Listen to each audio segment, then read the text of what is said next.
તો આજના લેક્ચરની અંદર વિદ્યાર્થી મિત્રો આપણે વિદ્યુત રાસાયણિક કોષ અને પ્રક્રિયાની ગિબ્સ ઉર્જાની વાત કરવાની છે. તો ડેલ્ટા જી નું સૂત્ર તો તમે 11મા ધોરણની અંદર ઉષ્માગતિશાસ્ત્ર ચેપ્ટરની અંદર છે, એ ચેપ્ટરની અંદર તમે ભણી ગયા છો. તો એની અંદર તમને બધાને ખબર છે કે ભાઈ વિદ્યુતકીય કાર્ય છે, તો એ આપણે વાત કરીએ કે ભાઈ 1 સેકન્ડમાં થયેલ શું છે, 1 સેકન્ડમાં થયેલ છે. તો 1 સેકન્ડમાં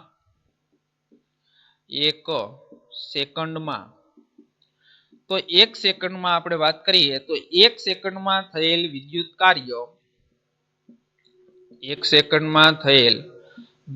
કાર્ય વિદ્યુતકીય પોટેન્શિયલ અને પસાર થતા કુલ વિદ્યુતભારના ગુણાકાર બરાબર હોય છે. તો વિદ્યુતકીય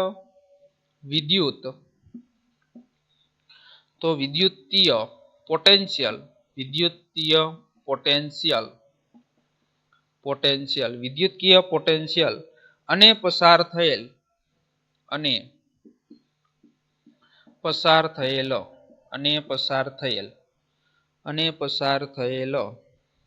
કુલ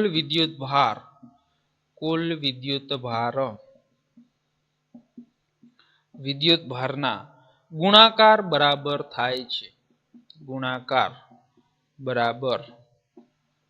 થાય છે. જો એની અંદર 1 સેકન્ડમાં થયેલ વિદ્યુત કાર્ય કોના, તો કે વિદ્યુતકીય પોટેન્શિયલ.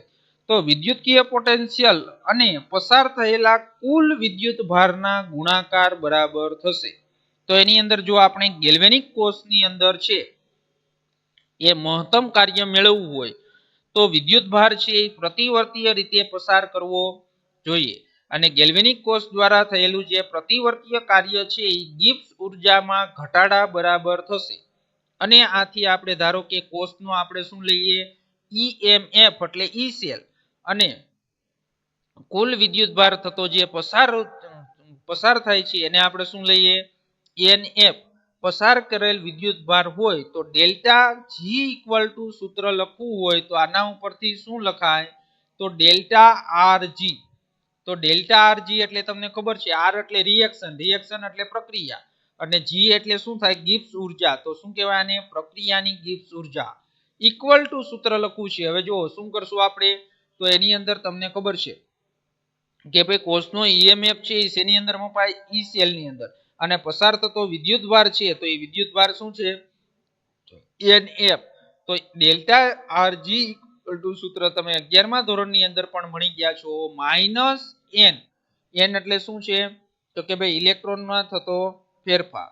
તો N F એટલે કાલે વાત કરી હતી ફેરેડે અચળાંક, અને એનો પોટેન્શિયલ અથવા તો EMF એટલે એને શું લખાય, E સેલ. તો આ સૂત્ર છે આપણે 11મા ધોરણની અંદર પણ ભણી ગયા છીએ અને એના ઉપરથી અત્યારે અભ્યાસ કરવાનો છે.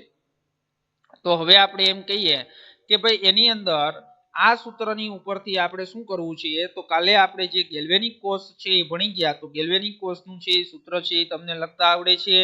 તો કે ભાઈ Zn સોલિડ છે એની સાથે કોની પ્રક્રિયા થશે, Cu+2 એકવીએસની પ્રક્રિયા થશે.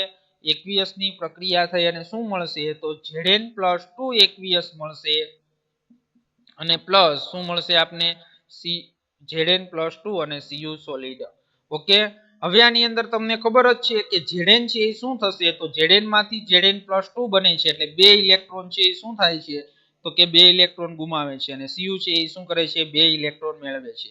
તો હવે આ પ્રક્રિયા માટે મારે ગિબ્સ ઉર્જામાં થતો ફેરફાર લખવો હોય તો ડેલ્ટા RG ઇક્વલ ટુ શું લખાય, તો N માઇનસ N એટલે ઇલેક્ટ્રોનમાં થતો ફેરફાર, કેટલા ઇલેક્ટ્રોન, તો કે 2, અને F એટલે શું થશે, ફેરેડે અચળાંક, અને એનો શું લખાય, E સેલ એટલે એનો EMF અથવા તો કોષ પોટેન્શિયલ.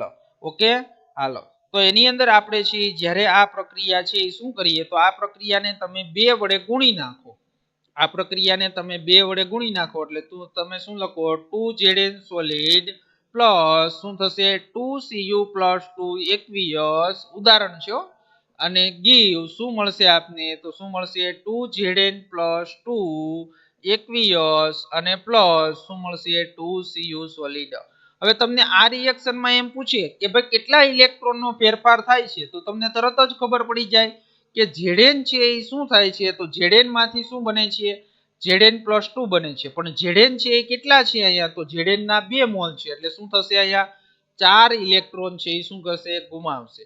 તો અહીંયા કેટલા ઇલેક્ટ્રોનનો ફેરફાર થશે 4 ઇલેક્ટ્રોન કારણ કે પ્રક્રિયાને તમે છે એ 2 વડે શું કરી નાખી ગુણી નાખી. તો હવે આ પ્રક્રિયા માટે તમારે ગિબ્સ ઉર્જા ફેરફારનું સમીકરણ લખવું હોય તો શું લખાય delta RG equal to n તો n બરાબર માઇનસ n બરાબર શું થશે 4 અને F અને E સેલ ઓકે લખતા આવડે. તો હવે કોઈ પણ તમને છે એ પ્રક્રિયા આપી હોય તો એના ઉપરથી તમે છે એ શું કરી શકો તો એના ઉપરથી છે એ તમે મેળવી શકાય. તો હવે એની અંદર આપણે જો તમને બધાને ખબર છે કે સ્પીસીઝની સાંદ્રતા 1 હોય શું હોય તો આ પ્રક્રિયા કરતા સ્પીસીઝ છે તો એ સ્પીસીઝની સાંદ્રતા છે એ સાંદ્રતા શું લેવામાં આવે 1 એકમ લઈએ તો 1 એકમ લઈએ એટલે કઈ પરિસ્થિતિ થઈ ગઈ પ્રમાણિત. તો પ્રમાણિત પરિસ્થિતિની અંદર તમે E સેલ ઇક્વલ ટુ શું લખી શકાય તો E સેલ ઇક્વલ ટુ તમે પ્રમાણિત અવસ્થાની અંદર E0 સેલ લખી શકાય ઓકે. તો હવે તમારે ગિબ્સ ઉર્જા છે તો એ ગિબ્સ ઉર્જાનું હવે તમારે સમીકરણ લખવું હોય તો સમીકરણ શું લખાશે તો કે delta R G0 equal to minus NF E0 cell okay. એટલે અહીંયા શું થઈ ગયું કે ભાઈ આ E0 સેલ છે એટલે એને શું કહેવાય પ્રમાણિત કોષ પોટેન્શિયલ અને આ ગિબ્સ ઉર્જા છે તો એના માટે શબ્દ હવે અહીંયા 0 લખી નાખ્યું એટલે તમે શું લખશો પ્રમાણિત ગિબ્સ ઉર્જામાં થતો ફેરફાર. તો પ્રમાણિત ગિબ્સ મુક્ત ઉર્જા ફેરફારો મુક્ત ઉર્જા ફેરફારો ઓકે આવડે બધાને હાલો. તો એની અંદર પ્રમાણિત ગિબ્સ મુક્ત ઉર્જામાં છે થતો શું છે ફેરફારો. તો હવે એની અંદર છે આ સમીકરણ ઉપરથી છે શું કરી શકાય તો આ સમીકરણ ઉપરથી તમે સંતુલન અચળાંક પણ ગણી શકાય. તો સંતુલન અચળાંક કેવી રીતે ગણી શકાય તો તમને બધાને છે 11મા ધોરણની અંદર આપણે ભણી ગયા છીએ તો એનું પણ એક સૂત્ર છે તો એ સૂત્ર આપણું શું હતું તો જો તમે કોઈ પણ છે કોષની અંદર ડેલ્ટા આર G0 તમે જાણતા હોય ગિબ્સ ઉર્જા ફેરફાર છે તમે મેળવી શકો તો એના મૂલ્ય ઉપરથી તમે છે બીજું સમીકરણ તમને આપું એના ઉપરથી તમે સંતુલન અચળાંક પણ મેળવી શકો. એટલે delta R G0 equal two શું હતું માઇનસ RT ln K. તો એની અંદર ln K એટલે શું છે સંતુલન અચળાંક. તો કોઈ પણ રાસાયણિક પ્રક્રિયાની અંદર ગિબ્સ ઉર્જા મુક્ત ફેરફાર જાણતા હોય તો R છે એ તો તમને ખબર છે શું છે વાયુ અચળાંક T છે એ શું છે તાપમાન અને K છે એ શું છે તો K છે એ સંતુલન અચળાંક. તો તમે જો ડેલ્ટા RG0 નું મૂલ્ય જાણતા હોય તો એના ઉપરથી શું થશે તો એના ઉપરથી તમને છે શેનું મૂલ્ય મળશે તો એના ઉપરથી તમને છે એ સંતુલન અચળાંકનું મૂલ્ય પણ ગણી શકાય. તો આ બંને સૂત્ર જે આપણે આ લેખા delta RG0 equal to minus NFE0 અને જો તમને ડેલ્ટા RG0 આપેલું હોય અને સંતુલન અચળાંક K શોધવાનું કીધો હોય તો પણ બે શોધી શકો. હાલો તો હવે આપણે આ જે ટોપિક ભણ્યા તો એ ટોપિક ઉપરથી આપને શું આપ્યો છે કોયડો આપેલો છે. તો કોયડાની અંદર આપને ડેનિયલ કોષ આપેલો છે તો ડેનિયલ કોષ તો હવે કેટલા દિવસો થા આપણે લખીએ જ છીએ આવડે છે ને બધાને. તો ડેનિયલ કોષ શું થશે Zn સોલિડ સાથે Cu+2 એકવીયસ ની પ્રક્રિયા થશે પ્રક્રિયા થઈ અને શું મળશે આપને તો પ્રક્રિયા થઈ અને Zn+2 એકવીયસ અને પ્લસ શું મળશે આપને Cu સોલિડ ઓકે. તો હવે આની અંદર આપણે શું કીધું છે કે આનો વિદ્યુતધ્રુવ પોટેન્શિયલ પ્રમાણિત વિદ્યુતધ્રુવ પોટેન્શિયલ આપેલો છે. શું શબ્દ લખો અહીંયા પ્રમાણિત વિદ્યુતધ્રુવ પ્રમાણિત વિદ્યુતધ્રુવ પોટેન્શિયલ. તો પ્રમાણિત વિદ્યુતધ્રુવ પોટેન્શિયલ આપેલો છે એટલે અહીંયા શું લખશો તમે E0 સેલ.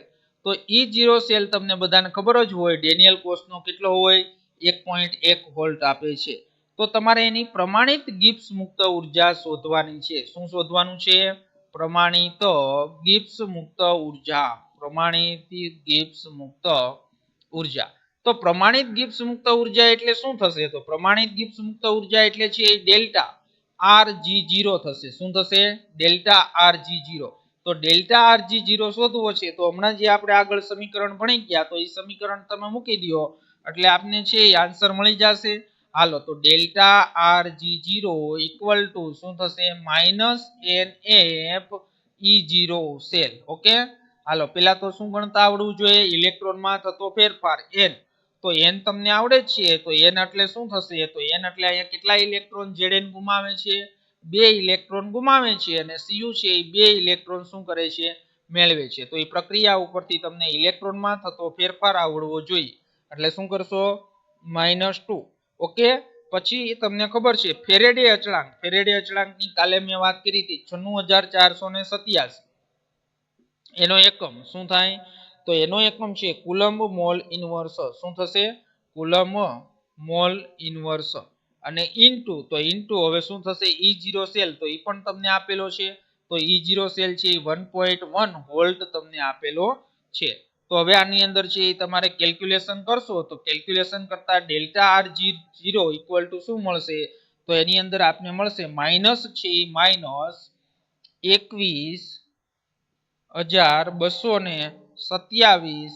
હવે જો કુલમ ઇન્ટુ છે એ શું થશે? વોલ્ટ. તો કુલમ ઇન્ટુ છે એ વોલ્ટ એટલે શું થઈ જશે? જૂલ. તો joule into mall inverse.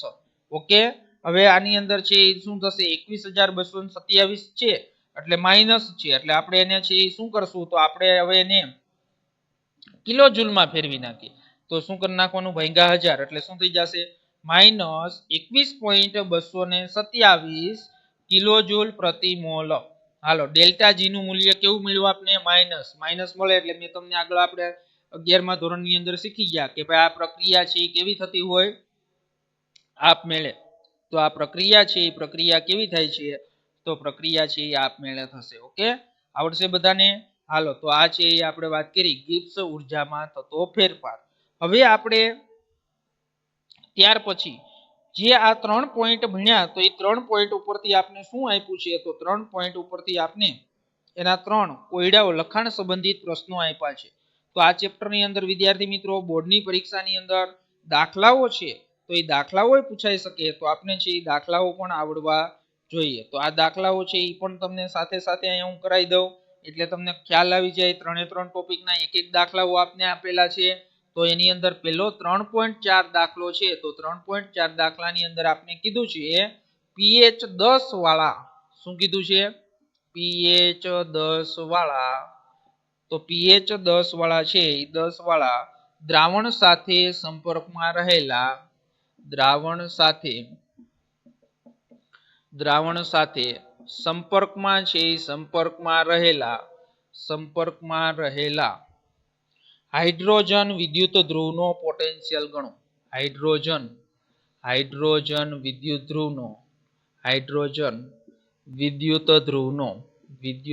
ધ્રુવનો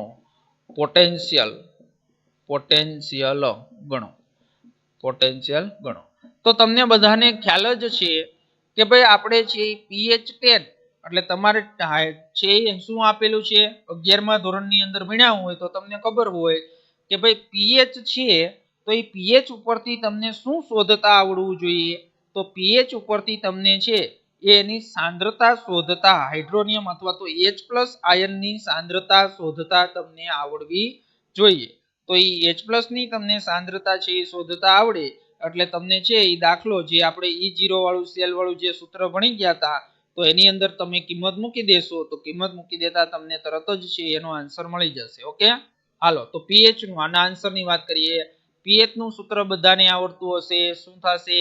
pH -log10 H+ આયનની સાંદ્રતા. શું આપ્યું છે તમને? pH આપી છે અને તમારે શોધવાનું શું છે? H+ આયનની સાંદ્રતા શોધવાની છે. તો શું થશે? 10 -log10 H+ આયનની સાંદ્રતા.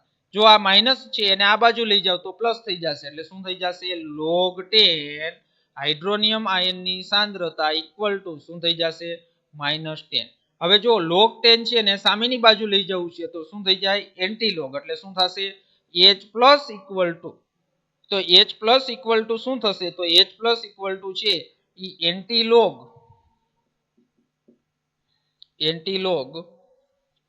શું થશે? 10. હાલો, તો એન્ટીલોગ છે એ શું થશે? -10. અને એનો એન્ટીલોગ તમે જોશો એટલે 1 × 10⁻10 શું થશે? 1 × 10⁻10 મોલારિટી મળશે આપને. રેડી? એટલે 1 × 10⁻10 પ્લસ. હાલો, તો એની અંદર છે આપને એનો શું મળ્યો? 1 × 10⁻10 મોલારિટી મળી. હવે તમને ખબર છે કે આપણો જે હાઇડ્રોજન વિદ્યુતધ્રુવ છે એની પ્રક્રિયા મેં તમને આગળ લખાવી હતી, સમજાવી હતી. શું થશે? તો એની અંદર એની પ્રક્રિયા છે એ પ્રક્રિયા તમને હાઇડ્રોજન વિદ્યુતધ્રુવ તમે બધાએ સમજ્યા છો કે ભાઈ H+ આયન છે એ શું કરશે? તો H+ આયન છે એ X મોલારિટી, અહીંયા આપને મોલારિટી છે એ મોલારિટી આપને આપેલી નથી એટલે X મોલારિટી ઇલેક્ટ્રોન છે એ સ્વીકારશે અને 1/2 શું બનશે? તો 1/2 H2 વાયુ બનશે. ઓકે, હવે આપણે એની અંદર છે એ શું કરવાનું છે? તો ઈ સેલ વાળું સૂત્ર તમને બધાને આવડે છે કે ભાઈ ઈ સેલ ઇક્વલ ટુ શું થશે? E0 cell minus RT. તો RT upon NF લખતા હતા પણ ઈ મેં તમને કીધું હતું ત્યાં શું યાદ રાખી લેવાનું છે? 0.059 અને છેદમાં છે n અને પછી શું થશે? આ સમીકરણ ઉપરથી લોગ, પછી અહીંયા 1 છે એ કોની સાંદ્રતા? તો 1/H+. નોટ સમીકરણ ઇક્વેશન તમને અહીંયા લખતા આવડવું જોઈએ. ઓકે, હાલો, બધાને એમ થાય કે આ E0 સેલની વેલ્યુ ક્યાંથી? તો તમને બધાને ખબર છે પ્રમાણિત હાઇડ્રોજન વિદ્યુતધ્રુવ છે એના કેટલા વોલ્ટ હોય? 0.0 વોલ્ટ માઇનસ 0.059. કેટલા ઇલેક્ટ્રોનનો ફેરફાર થાય છે? તો n બરાબર n, 1 ઇલેક્ટ્રોન એટલે n બરાબર 1. અને લોગ છે લોગ શું થશે? તો લોગ છે એ કોની સાંદ્રતા? તો લોગ છે 1/H ની સાંદ્રતા. તો 1/H, તો H+ આયનની સાંદ્રતા છે એ આપણે કેટલી છે? તો H+ આયનની સાંદ્રતા છે 1 × 10⁻10 અથવા 1 નો લખો તો ડાયરેક્ટ 10 × 10⁻10 આપણે શોધી ને હમણાં 1 × 10⁻10. ઓકે, હાલો, તો અહીંયા કિંમત છે એ કિંમત તમે મૂકી દીધી. તો હવે એની અંદર છે એ આપણે શું કરીએ? તો એની અંદર આપણે ઈ સેલનું મૂલ્ય છે એ સેલનું મૂલ્ય મેળવીએ. તો E0 સેલ છે તો આનું કેલ્ક્યુલેશન કરી નાખશો. તો કેલ્ક્યુલેશન કરતા છે એ તમને શું આન્સર મળશે? તો કેલ્ક્યુલેશન કરતા તમને છે એ -0.59 વોલ્ટ, 0.59 વોલ્ટ. ઓકે, તો અહીંયા તમને એની વેલ્યુ મળે છે E cell equal to -0.59 volt છે એ તમને મળે છે. તો આ દાખલો એ મોસ્ટ આઈએમપી છે, ઘણી વખત છે એ પરીક્ષાની અંદર પૂછાય છે, તો આપને આવડવો જોઈએ. ઓકે, હાલો બીજો દાખલો વાત કરીએ. તો એનો બીજો દાખલો છે નીચેની એક થતી પ્રક્રિયા છે એનો કોષનો તમને શું ગણવાનો છે? EMF ગણવાનો છે. સાંદ્રતા કૌંસમાં આપેલી છે, નટ્સ ઇક્વેશન લખતા આવડે એટલે તમને આવડશે. હાલો સમજાઈ દઉં ઝડપથી. 3.5મો દાખલો છે તો એની અંદર શું લખ્યું છે? સમીકરણ કોષ આપેલો છે Ni સોલિડ, એની સાથે 2Ag+, પણ 2Ag+ ની સાંદ્રતા કેટલી આપી છે? 0.02 મોલારિટી. એમાંથી શું બને છે? તો એમાંથી શું બને છે? Ni+2. શું બને છે? Ni+2 બને છે અને Ni+2 ની સાંદ્રતા શું આપી છે? 0.160. તો 0.160 આપેલી છે અને પ્લસ શું આપેલું છે આપને? 2Ag આપેલું છે. ઓકે, હાલો, આના ઉપરથી તમને આ જે કોષ આપ્યો છે એનો પ્રમાણિત એટલે E0 સેલ છે એની વેલ્યુ તમને આપેલી છે. ઓલામાં તો હાઇડ્રોજન હતો એટલે આપને ખબર હોય કે એની E0 સેલની વેલ્યુ છે. આગળનો દાખલો ગણ્યો તો કે ભાઈ 0.0 વોલ્ટ હોય, પણ અહીંયા 0.0 વોલ્ટ નથી એટલે એનો E0 સેલ આપેલો છે 1.05 વોલ્ટ. શું આપેલું છે? 1.05 વોલ્ટ આપને આપેલું છે. ઓકે, સમજણ પડી ગઈ? હાલો, હવે આના ઉપરથી આપને કોષનો શું શોધવાનો કીધો છે? તો કોષનો છે એ આપને EMF શોધવાનો કીધો છે. તો EMF શોધવાનો કીધો હોય તો એની અંદર છે એ તમને બધાને ખબર હોય તો પેલા ડેટા લખી નાખો કે ભાઈ જ્યાં શું છે n, તો n બરાબર અહીંયા કેટલા ઇલેક્ટ્રોન ટ્રાન્સફર થશે? 2. શું કા? Ni માંથી Ni+2 બને છે એટલે એને 2 ઇલેક્ટ્રોન ગુમાવ્યા અને Ag+ એટલે 2Ag+ શું કર્યા? તો 2 ઇલેક્ટ્રોન છે એ મેળવ્યા. અને E0 સેલ, તો E0 સેલની વેલ્યુ કેટલી આપેલી છે? તો E0 સેલની વેલ્યુ 1.05 વોલ્ટ. ઓકે, પછી આપણે આપ્યું છે Ag+ ની એટલે કે આપણે આ Na+ છે એ નિપજ છે તો નિપજની સાંદ્રતા એટલે Na+2 ની સાંદ્રતા તો Na+2 ની સાંદ્રતા કેટલી આપી છે તો Na+2 ની સાંદ્રતા આપી છે 0.160 મોલારિટી અને જ્યારે Ag ની સાંદ્રતા કેટલી આપી છે Ag એટલે શું થશે પ્રક્રિયક તો પ્રક્રિયક એટલે છે Ag તો Ag ની સાંદ્રતા Ag+ ની સાંદ્રતા કેટલી આપી 0.002 મોલારિટી ઓકે હાલો તો હવે આપણે આની અંદર વાત કરીએ તો આ જે નટ્સ ઇક્વેશન તમને પ્રક્રિયા ઉપરથી મેં લખતા શીખવાડ્યું છે તો નટ્સ ઇક્વેશન બધાને લખતા આવડે કે ભાઈ E સેલ ઇક્વલ ટુ શું થશે E0 સેલ માઈનસ શું લખવાનું 0.059 અપોન n અને અહીંયા શું થશે log તો log હવે કોની સાંદ્રતા તો એની અંદર નિપજની સાંદ્રતા એટલે શું થશે Na+2 ની સાંદ્રતા છેદમાં Ag+ ની સાંદ્રતા પણ જો Ag+ ની સાંદ્રતા છે તો Ag+ ની અંદર તમને ખ્યાલ હોવો જોઈએ મેં તમને આગળ વાત કરી હતી ભૂલ નહીં કરતા ભાઈ કે ભાઈ અહીંયા Ag ના 2 મોલ છે તો Ag+2 ની સાંદ્રતાનો શું કરી નાખવાનો સ્ક્વેર ઓકે હાલો હવે એ છે આપણે શેની અંદર એમાં કિંમત મૂકી દો તો કિંમત મૂકી દઈએ તો કે E સેલ ઇક્વલ ટુ શું થશે તો E સેલ ઇક્વલ ટુ છે E0 સેલ શું થશે E0 સેલ તો E0 સેલ વેલ્યુ મૂકતા જઈએ હાલો E cell equal to E0 cell તો E0 સેલ ની વેલ્યુ આપને આપી છે 1.05 માઈનસ 0.059 કેટલા ઇલેક્ટ્રોનનો ફેરફાર થાય છે 2 એટલે અપોન છે એ 2 અને ઇન્ટુ log અને છે એ શું થશે Na+2 ની સાંદ્રતા એટલે 0.160 ના છેદમાં Ag ની સાંદ્રતાનો સ્ક્વેર એટલે 0.02 નો શું કરવાનો સ્ક્વેર ઓકે હાલો તો હવે આપણે છે શું કરીએ તો આની અંદર છે સાદુરૂપ આપીએ એટલે 1.05 માઈનસ 0.059 અપોન છે 2 log આનું સાદુરૂપ આપશો એટલે કેટલું મળશે આપને 40000 કેટલું મળશે આપને 40000 ઓકે હાલો હવે આપણે 1.05 ઇન માઈનસ આનો ભાંગ્યા 2 કરી નાખો એટલે માઈનસ 0.0295 અને આની કિંમત જોઈ લ્યો log 40000 ની તો log 40000 ની કિંમત જોવો એટલે ગુણ્યા 4.6021 શું થશે 4.6021 તો ઇક્વલ ટુ 1.05 માઈનસ છે 0.1358 માઈનસ છે 0.1358 તો આપને છે શું મળશે તો આપને છે 0.9142 એટલે શું લખાય 0.91 વોલ્ટ તો એનો EMF શું મળશે આપને તો EMF છે 0.91 વોલ્ટ ઓકે વિદ્યાર્થી મિત્રો આવડે બધાને તો આવડો દાખલો પણ આપણે છે ઉદાહરણની અંદર પણ કર્યો હતો અને અહીંયા લખાણ સંબંધિત પ્રશ્નની અંદર પણ આપેલો છે અને હમણાં જે ગિબ્સ ઉર્જા અને સંતુલન અચળાંકની વાત કરી તો એના ઉપરથી પણ આપણે એક દાખલો આપેલો છે તો એ દાખલો પણ આપણે જોઈ લઈએ હાલો તો ત્યાર પછીનો કોયડો છે 3.6 તો 3.6 કોયડાની અંદર તમને એક કોષ આપેલો છે તો એ કોષની પ્રક્રિયા આપેલી છે 2Fe+3 plus 2Fe+3 aqueous I minus શું આપ્યું છે I માઈનસ aqueous તો I માઈનસ aqueous gives શું બને છે 2Fe+2 અને પ્લસ શું બને છે તો પ્લસ છે ઈ I2 તો I2 સોલિડ અને અહીંયા રિએક્શન સંતુલિત કરીએ એટલે 2I માઈનસ માંથી I2 સોલિડ અને 2Fe+3 અને 2Fe+2 તો 298 કેલ્વિન તાપમાને કેટલા કેલ્વિન તાપમાને 298 કેલ્વિન તાપમાને તો 298 કેલ્વિન તાપમાને તેનો E0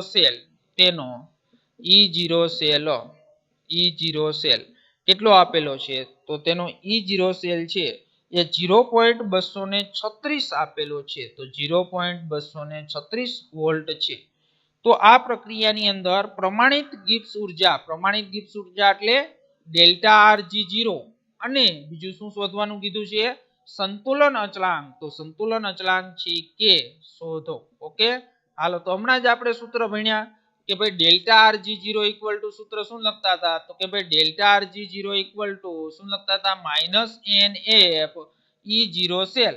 તો બધી વેલ્યુ તમને આપેલી છે, ખાલી તમારે અત્યારે શું શોધવાનું છે, n શોધવાના છે. તો n શોધતા તમને આવડવું જોઈએ. જો 2Fe+3 છે એટલે એનો મતલબ થાય કે એને 3 ઇલેક્ટ્રોન ગુમાવ્યા છે. તો 3 ઇલેક્ટ્રોન ગુમાવ્યા છે, તો હવે એમાંથી શું બને છે, Fe+2 બને છે, એટલે પાછો એને 1 ઇલેક્ટ્રોન મેળવ્યો. પણ 2 મોલ Fe હોય તો કેટલા ઇલેક્ટ્રોન મેળવે, તો 2 મોલ હોય તો 2 ઇલેક્ટ્રોન મેળવશે. કેટલા ઇલેક્ટ્રોન મેળવશે, અહીંયા 2 ઇલેક્ટ્રોન છે એ શું કરશે, તો 2 ઇલેક્ટ્રોન મેળવશે. જો એમ ન ખબર પડતી હોય તો તમને આખું સમજાઈ દઉં કે ભાઈ આ કઈ રીતે હોય. તો આની અંદર જો પ્રક્રિયા હું ફરીથી લખું, 2Fe+3 શું થશે, 2Fe+3 2I minus gives 2Fe+2 plus I2. Okay, હવે જો આની અંદર આપણે છે શું કરીએ, તો આનો Fe+3 ની ઓક્સિડેશન અવસ્થા કેટલી, +3. ઓકે, પણ કેટલા મોલ છે, 2, એટલે 2 ગુણ્યા +3. અહીંયા છે 2, Fe+ છે 2, એટલે આની ઓક્સિડેશન અવસ્થા +2, એટલે 3 ગુણ્યા 2, એટલે આની ઓક્સિડેશન અવસ્થા થઈ +6, આની ઓક્સિડેશન અવસ્થા થઈ +4. એટલે શું થયું, તો કે ભાઈ +6 માંથી +4 થયું, એટલે કેટલા ઘટાડો થયો ઓક્સિડેશન અવસ્થામાં, 2 નો છે એ શું થયું, તો 2 નો ઘટાડો, એટલે કેટલા ઇલેક્ટ્રોન શું કર્યું હોય, તો 2 ઇલેક્ટ્રોન છે એ શું કરે છે, મેળવે છે. ઓકે, તો અહીંયા એને 2 ઇલેક્ટ્રોન મેળવ્યા. હવે જો અહીંયા શું થયું, -2, અને I2 નો ઓક્સિડેશન આંક કેટલો હોય, 0. તો અહીંયા 2 ઇલેક્ટ્રોન શું કર્યા, તો આને 2 ઇલેક્ટ્રોન ગુમાવ્યા. એટલે ઇલેક્ટ્રોનમાં થતો ફેરફાર છે એ કેટલો છે, તો n બરાબર 2. તો n ગણતા તમને છે એ આવડવો જોઈએ. ઓલામાં 2I માંથી I2 બન્યું, એટલે 2 નો વધારો થયો, અને અહીંયા 2 નો ઘટાડો થયો.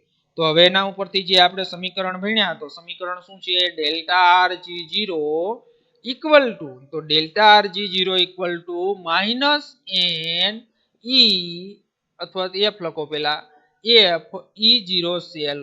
ઓકે, હાલો તો હવે આની અંદર કિંમત મૂકી દો, માઈનસ શું થશે, n બરાબર 2. તો n બરાબર 2 મોલ ઇલેક્ટ્રોન નો ફેરફાર થાય છે, ગુણ્યા આપણે ફેરેડે અચળાંક. તો ફેરેડે અચળાંક 96487, એનો એકમ કુલમ મોલ ઇનવર્સ. ઓકે, ગુણ્યા તો એનો E0 સેલ તમને રકમની અંદર આપ્યો છે 0.236 વોલ્ટ. ઓકે, હાલો તો એની અંદર શું થશે, તો એની અંદર આપણે આનું કેલ્ક્યુલેશન કરશો, એટલે માઈનસ છે એ માઈનસ શું આવશે, તો માઈનસ છે 45542. તો શું થશે, 45542 mall inverse cancel, coulomb into volt એટલે જૂલ થશે. તો એના ઇક્વલ ટુ છે આપણે શું લખી શકાય, જૂલ. ઓકે, હાલો હવે આને આપણે છે કિલો જૂલમાં ફેરવી નાખો, એટલે ભાંગા 1000 કરી નાખો, એટલે શું થઈ જશે, તો 45 -45.542 કિલો જૂલ. ઓકે, હાલો આવડે બધાને. તો આ છે 45.54, 2 લખો ન લખો, કિલો જૂલ. પેલું મળી ગયું આપને, શું મળી ગયું, પ્રમાણિત ગિબ્સ મુક્ત ઉર્જા ફેરફાર. હવે આપણે એના ઉપરથી શું મેળવવું છે, તો હમણાં જ આપણે વાત કરી એના ઉપરથી એક બીજું સમીકરણ ભણ્યા હતા. શું ભણ્યા હતા, delta RG0 equal two -RT ln K. તો આના ઉપરથી તમે K ને સૂત્ર નો કરતા બનાવી દો, તો K ની કિંમત મળી જાય કે ન મળી જાય. હાલો ડેલ્ટા RG0, તો ડેલ્ટા RG0 શેની અંદર લેવાનું, જૂલમાં, એટલે માઈનસ છે એ શું થશે, તો -45,542 joule. Okay, equal to minus R શું લેવાનો, 8.314. તો 8.314 તાપમાન આપેલું છે રકમમાં, કેટલું આપેલું છે, 298 કેલ્વિન. હવે જો આ ln છે એને લોગમાં ફેરવી નાખું, તો આ સમીકરણને 2.303 વડે શું કરી નાખવું પડે, ગુણી નાખવું પડે. એટલે આખું હાલો બીજા પેજમાં સમજાવું એટલે તમને ખ્યાલ આવે કે સમીકરણ આપણું છે delta RG0 equal two -RT ln K. Okay, હવે જો આ ln માંથી લોગમાં ફેરવવું હોય તો આવડતું જ હોય તમને કે delta RG0 equal two -2.303 RT અને log K.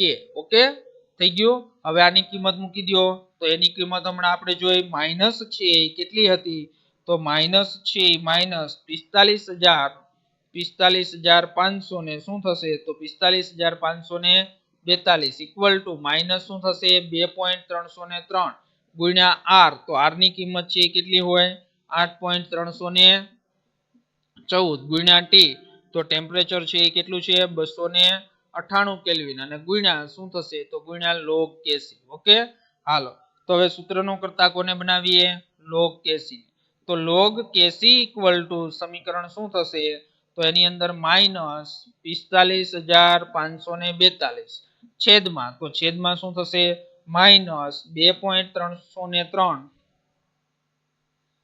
છેદમાં છે એ શું થશે માઇનસ 2.303 ગુણ્યા 8.314 ગુણ્યા 298 ઓકે હાલો તો એની અંદર છે એ શું થશે તો કે ભાઈ log Kc ઇક્વલ ટુ તો એની અંદર માઇનસ માઇનસ પ્લસ એટલે આનો ભાગાકાર કરશો એટલે 7.9816 ઓકે હાલો તો હવે એની અંદર log Kc છે હવે આપણે log ને સામેની બાજુ જવા દઈએ એટલે Kc ઇક્વલ ટુ શું થઈ જશે તો Kc ઇક્વલ ટુ એન્ટીલોગ શું થશે એન્ટીલોગ શું થશે 7.9816 હવે 98 નો પોઈન્ટ પછી જોવાનો હોય ને પેલામાં 1 નો 6 માં જોવાનો થશે એટલે Kc ઇક્વલ ટુ છે Kc ઇક્વલ ટુ ના ઘાતમાં વઈ જશે 7 ઓકે તો 9.6 અથવા તો 9.586 ઇન્ટુ 10 કેટલી ઘાત થઈ જશે તો 10 ઓકે અહીંયા 8 છે એટલે આગળ એક ઉમેરી દો એટલે 9.6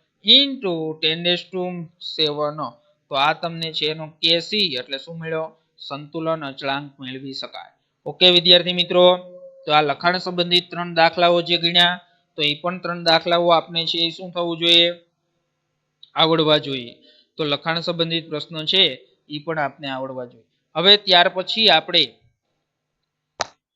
અહીંયા નોટ્સ ઇક્વેશન વાળો ટોપિક છે 3.3 નોટ્સ ઇક્વેશન વાળો ટોપિક છે એ પૂર્ણ કર્યો ઓકે તો એના ઉપરથી 3 ટોપિક આપણે ભણ્યા નોટ્સ ઇક્વેશન લખતા આવડવું જોઈએ નોટ્સ ઇક્વેશન ઉપરથી સંતુલન અચળાંક અને એના ઉપરથી વિદ્યુત રાસાયણિક કોષ અને પ્રક્રિયાની ગિબ્સ ઉર્જા છે તો એ ગિબ્સ ઉર્જા આપને લખતા આવડવી જોઈએ ઓકે હાલો તો ત્યાર પછી આપણે વાત કરવાની છે આગળ આ ચેપ્ટર ની અંદર જઈએ તો આગળ આ ચેપ્ટર ની અંદર હવે લગભગ જે થિયરિટિકલ પાર્ટ્સ અને અવરોધકતા એ બધી વાત હતી તો એ બધા ટોપિકો છે એ વિદ્યુત વિભાજ્ય દ્રાવણોની જે વાહકતા છે તો એ પણ લગભગ છે એ આપણા સિલેબસની અંદર નથી તો સિલેબસની અંદર નથી તો એ આપણે કાંઈ સમજવાની જરૂર નથી તો એની અંદર આપણે ત્રીજા ચેપ્ટરની અંદર વાત કરીએ તો જોઈ દો એની અંદર તમારે ત્યાર પછીનો જે ટોપિક છે વિદ્યુત રસાયણ ચેપ્ટર એકદમ નાનું થઈ ગયું છે 3.2 ગેલ્વેનિક કોષ સમજ્યા વિદ્યાર્થી મિત્રો ત્યાર પછી નળ સમીકરણના તમામ પેટા મુદ્દાઓ સાથે સમજ્યા હવે આવે છે વિદ્યુત એક જ મુદ્દો વિદ્યાર્થી મિત્રો ભણવાનો રહ્યો વિદ્યુત વિભાજનીય કોષ અને વિદ્યુત વિભાજન તમામ પેટાના મુદ્દાઓ સાથે એટલે 3.4 નો અભ્યાસ કરવાનો નથી જે વાહકતા અને મોલર વાહકતા અને બધું નીકળી ગયું બાકી હતું આજ છે અઘરું આ ચેપ્ટર ની અંદર આજ હતું તો એ આપણે સિલેબસ માંથી નીકળી ગયું હવે ખાલી માત્ર ને માત્ર શું ભણવાનું છે તો માત્ર ને માત્ર વિદ્યુત વિભાજનીય કોષ અને વિદ્યુત વિભાજન એટલે બે જ પેજ રહ્યા તો એની અંદર છે એ આપણે 3.5 ની આપણે આજે વાત કરીએ હાલો મોલર વાહકતા અને એ બધા મોટા જે ટોપિક ને અઘરા ટોપિક હતા તો એ બધા ટોપિક છે એ નીકળી ગયા તો હવે આપણે ખાલી માત્ર ને માત્ર 3 ટોપિકનો જ અભ્યાસ કરવાનો છે તો 5 થી 6 લેક્ચર નું ચેપ્ટર થઈ ગયું હાલો 3.5 તો 3.5 ની આપણે વાત કરીએ તો વિદ્યુત વિભાજનીય કોષ શેની વાત કરીએ વિદ્યુત વિભાજનીય તો વિદ્યુત વિભાજનીય કોષ અને વિદ્યુત વિભાજન અને વિદ્યુત વિભાજન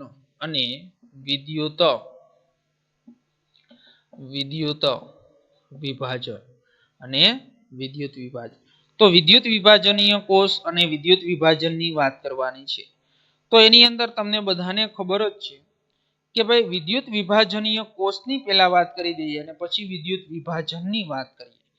તો એની અંદર આપણે વિદ્યુત વિભાજનીય કોષમાં છે એ બાહ્ય સ્ત્રોતના વોલ્ટેજનો ઉપયોગ છે એ રાસાયણિક પ્રક્રિયા કરવા માટે થાય છે અને વિદ્યુત રાસાયણિક પ્રક્રમો છે એ પ્રયોગશાળામાં તેમજ રાસાયણિક ઉદ્યોગોમાં છે એ રસાયણ ઉદ્યોગોની અંદર ખૂબ જ અગત્યના છે.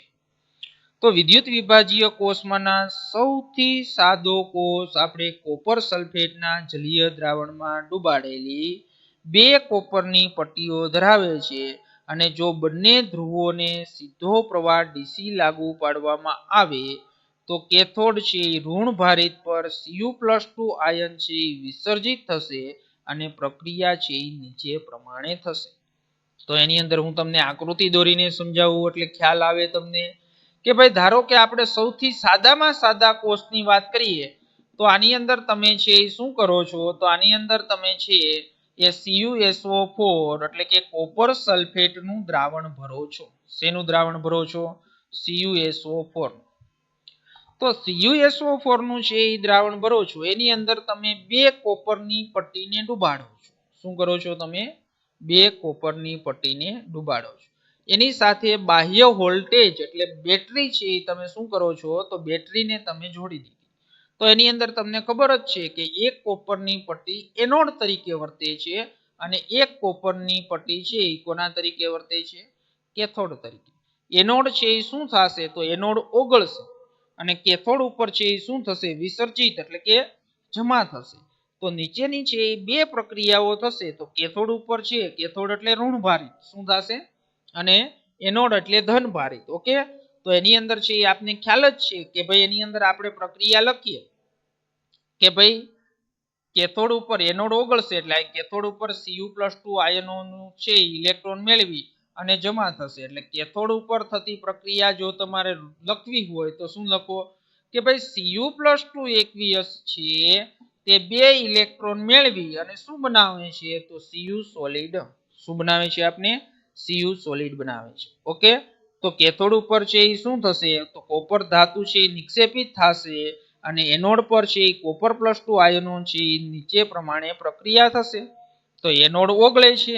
તમને બધાને ખબર છે કે આ એનોડ ઓગળશે એટલે Cu સોલિડ છે અને Cu સોલિડ છે અને એ દ્રાવણની અંદર ઓગળશે એટલે શું બનાવશે? Cu+2 એકવીયસ બનાવશે અને 2 ઇલેક્ટ્રોન છે શું કરશે? ગુમાવશે. તો એની અંદર છે આમ તમને ખબર છે કે કોપરનો જે એનોડ છે એ ઓગળે છે. તો એનોડ ઓગળે છે તો એનોડ ઉપર કઈ પ્રક્રિયા થઈ વિદ્યાર્થી મિત્રો? તો તમને બધાને ખ્યાલ છે તો એનોડ ઉપર છે ઓક્સિડેશનની પ્રક્રિયા થઈ અને કેથોડ ઉપર છે કઈ પ્રક્રિયા થાય તો કેથોડ ઉપર છે કઈ પ્રક્રિયા થાય? રિડક્શનની પ્રક્રિયા થાય. તો એની અંદર છે એ કેથોડ પર રિડક્શન થશે અને એનોડ પર છે ઓક્સિડેશન થશે. અને આ ઔદ્યોગિક પ્રક્રમમાં જેમાં તમને બધા છે ભણી ગયા છો વિદ્યાર્થી મિત્રો કે આ પદ્ધતિનો ઉપયોગ ક્યાં થાય? તો આ જે મેં કોષ છે એ દોર્યો તો ઈ છે કોષનો ઉપયોગ ક્યાં થાય? તો અશુદ્ધ કોપરમાંથી ઊંચી શુદ્ધતા વાળું કોપર મેળવવા માટે. એટલે આ પ્રક્રમનો ઉપયોગ છે અશુદ્ધ કોપરમાંથી શેમાંથી? અશુદ્ધ કોપરમાંથી શુદ્ધ કોપર મેળવવા માટે આનો ઉપયોગ થશે. તો વળી પાછો તમને પ્રશ્ન થાય કેમ અશુદ્ધ કોપરમાંથી શુદ્ધ કોપર મેળવવા માટે? તો તમને ખબર છે કે આ જો એનોડની પટ્ટી છે ને એ કોના તરીકે લેવામાં આવે? તો એનોડની પટ્ટી છે એ અશુદ્ધ કોપર તરીકે લેવામાં આવે. કોના તરીકે? અશુદ્ધ કોપર.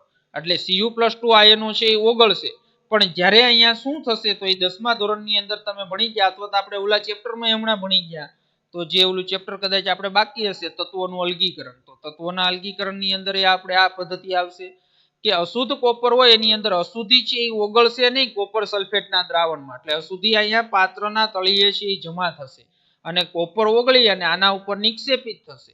તો અશુદ્ધ કોપરમાંથી શુદ્ધ કોપર મેળવવા માટે આ પદ્ધતિનો ઉપયોગ થશે અને કેથોડ ઉપર જે મળશે એટલે અહીંયા જે આ પટ્ટી ઉપર જે કોપર જમા થશે તો ઈ કોપર છે કેવું થશે? તો ઈ કોપર છે એ કેવું મળશે આપને? તો ઈ કોપર છે એ આપને શુદ્ધ કોપર મળશે. ઓકે, અને બીજા પણ ઘણા બધા આપણે ઔદ્યોગિક ક્ષેત્રે છે એ આના ઉપયોગ જોઈએ તો એની અંદર સોડિયમ ધાતુ, મેગ્નેશિયમ ધાતુ અને એલ્યુમિનિયમ તો સોડિયમ, મેગ્નેશિયમ અને એલ્યુમિનિયમ ધાતુના પણ ઉત્પાદનની અંદર વપરાય છે. તો તમે 10મા ધોરણની અંદર પણ ભણી ગયા કે ભાઈ એલ્યુમિનિયમને છે એ નિષ્કર્ષિત કરતી ધાતુ, તો તમને ખબર છે ને, તો એની અંદર હોલ હેરાઉલ્ટ પદ્ધતિ આવતી હતી. તો એ પદ્ધતિઓની મદદથી એલ્યુમિનિયમ પણ મેળવી શકાય છે. તો એની અંદર વિશાળ પાયાની અંદર વિદ્યુત રાસાયણિકનો ઉપયોગ કરી અને આવા પદાર્થો સોડિયમ, મેગ્નેશિયમ, એલ્યુમિનિયમ, શુદ્ધ કોપર જેવા પદાર્થો મેળવવા માટે આપણે ખૂબ જ ઉપયોગ કરીએ છીએ. અને આ પદ્ધતિ છે એ યોગ્ય રાસાયણિક રિડક્શન કરતા હેતુ માટે મળતો નથી, ત્યારે આ પદ્ધતિ ખૂબ જ છે એ ઉપયોગી છે. તો સોડિયમ અને મેગ્નેશિયમ ધાતુ જેવા તેમના પિગલિત ક્લોરાઇડ અને એલ્યુમિનિયમ ક્રાયોલાઇટની હાજરીમાં છે શું કરવામાં આવશે, તો એલ્યુમિનિયમ ઓક્સાઇડનું વિદ્યુત વિભાજનથી પેદા કરવામાં આવશે. તો એની અંદર આપણે જ્યારે 6થું ચેપ્ટર બાકી છે, લગભગ ચાલી ગયું બાકી હશે, તો Al2O3 આ શું છે વિદ્યાર્થી મિત્રો, એલ્યુમિનિયમ ઓક્સાઇડ છે. તો આ એલ્યુમિનિયમ ઓક્સાઇડ છે, તો એલ્યુમિનિયમ ઓક્સાઇડની અંદર એકય રિડક્શન કરતા પદાર્થ ઉપયોગ નહીં થાય. આની પ્રક્રિયા કાર્બન સાથે નહીં થાય. 10મા ધોરણની અંદર પણ તમે સમજી ગયા છો. શું કા નહીં થાય આની કાર્બન સાથે પ્રક્રિયા? કારણ કે આ ઓક્સિજન એલ્યુમિનિયમ પ્રત્યે એટલો વધારે આકર્ષિત છે કે જે કાર્બન સાથે જોડાઈ શકે નહીં. તો આનું શું કરવું પડે, ત્યારે ફરજિયાત આપણે આ એલ્યુમિનિયમ ઓક્સાઇડ છે એનું શું કરવું પડે, વિદ્યુત વિભાજન કરવું પડે. શું કરવું પડે, એનું વિદ્યુત વિભાજન. તો વિદ્યુત વિભાજન વિદ્યાર્થી મિત્રો કરવું પડે ત્યારે તમને 100% ખ્યાલ હોવો જોઈએ કે આની અંદર Al2O3 છે તો એ સોલિડ હોય તો એને આપણે પેલા પીગાળવો પડે. પણ Al2O3 છે એ શું થશે, તો એનું છે એ ઊંચા તાપમાને પીગળે છે. એનું ગલન બિંદુ ઊંચું હોય છે. શું હોય છે એનું ગલન બિંદુ છે, એ ગલન બિંદુ કેવું હોય છે, ઊંચું.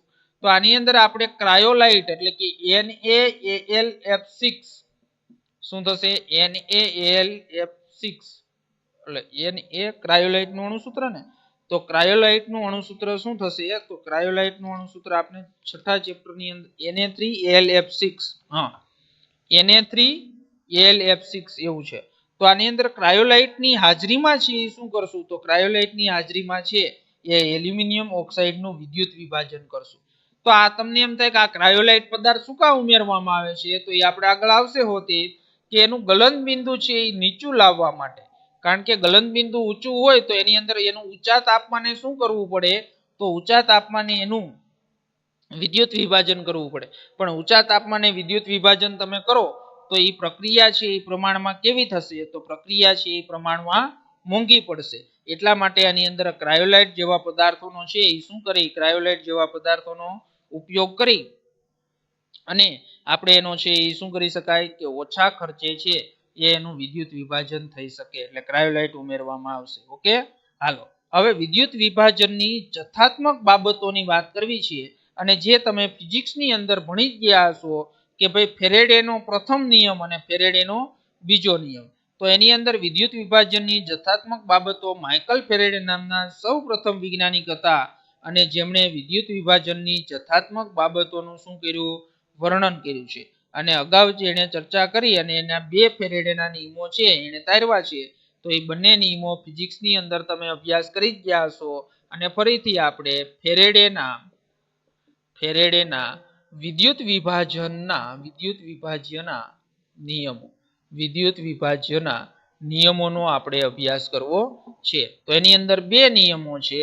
પ્રથમ નિયમ ફેરેડેનો પ્રથમ નિયમ અને બીજો નિયમ તો બધાને આવડે છે, 10મામાં કદાચ આવી ગયો અને અત્યારે ફિઝિક્સની અંદર તમે ભણતા જશો કે ભાઈ ફેરેડેનો પ્રથમ નિયમ શું કહે છે, તો એની અંદર આપને ખબર છે એનોડ ઓગળે છે અને કેથોડ ઉપર ધાતુ જમા થાય છે. તો કેથોડ ઉપર ધાતુ કેટલી જમા થશે, તો એ ધાતુનો જથ્થો છે કોના સમપ્રમાણની અંદર હોય, તો બેટરી દ્વારા તમે જે વિદ્યુત ભારનો જથ્થો જેટલો પસાર કરો છો તો એના સમપ્રમાણમાં હોય છે.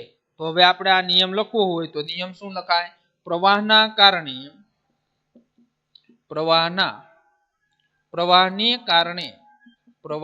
કારણે વિદ્યુત વિભાજન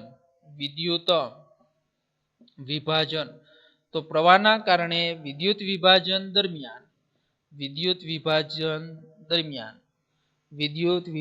દરમિયાન કોઈ પણ વિદ્યુત ધ્રુવ કોઈ પણ વિદ્યુત ધ્રુવ પર થતી પ્રક્રિયાનો જથ્થો એટલે ધાતુનો જથ્થો. પ્રક્રિયાનો જથ્થો છે વિદ્યુત વિભાજનીય માંથી પસાર થતા પ્રક્રિયાનો જથ્થો છે એ વિદ્યુત વિભાજનીય તો પ્રક્રિયાનો જથ્થો છે એ વિદ્યુત વિભાજનીય તો એ વિદ્યુત વિભાજનીય છે એ વિદ્યુત વિભાજનીયમાંથી પસાર થતા વિદ્યુત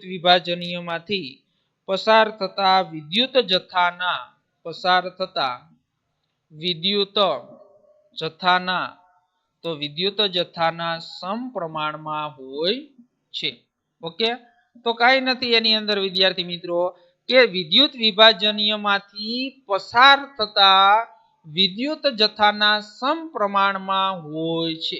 એટલે ઓલી જે એનોડ ઉપરથી ધાતુ ઓગળી અને કેથોડ ઉપર જે ધાતુ જમા થાય છે તો એ કેથોડ ઉપર જે ધાતુ જમા થાય છે કોના સમપ્રમાણમાં? તો કે ભાઈ વિદ્યુત વિભાજનમાંથી પસાર થતા વિદ્યુત જથ્થાના સમપ્રમાણમાં હોય છે.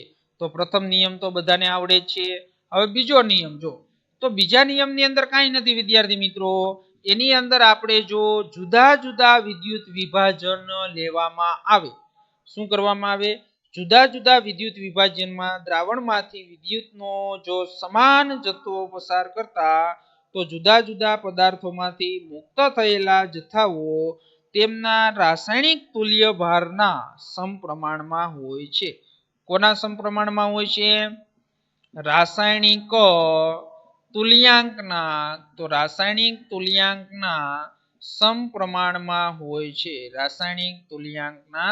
સમપ્રમાણમાં હોય છે. જો હવે તમારે વિદ્યુત ભારનો જથ્થો છે એ કેવો પસાર કરવાનો છે? અચળ અથવા સમાન. તો સમાન તમે જથ્થો પસાર કરો છો પરંતુ એની અંદર તમે વિદ્યુત વિભાજ્ય દ્રાવણ કેવા લીધા છે? જુદા જુદા લીધા છે. તો એ વિદ્યુત વિભાજ્ય જે દ્રાવણો છે તો એ દ્રાવણોના રાસાયણિક તુલ્યાંકના સમપ્રમાણમાં હોય. તો પેલા તો આપણે રાસાયણિક તુલ્યાંક ખબર હોવો જોઈએ ને.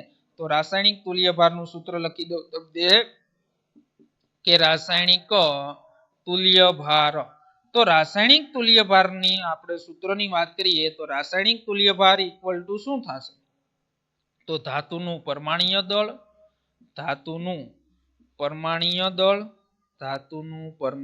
દળ અને છેદમાં તો ધાતુનું પરમાણ્વીય દળ અને ધન આયનનું રિડક્શન કરવા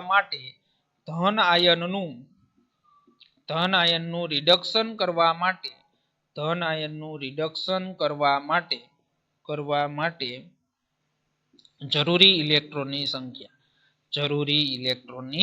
સંખ્યા.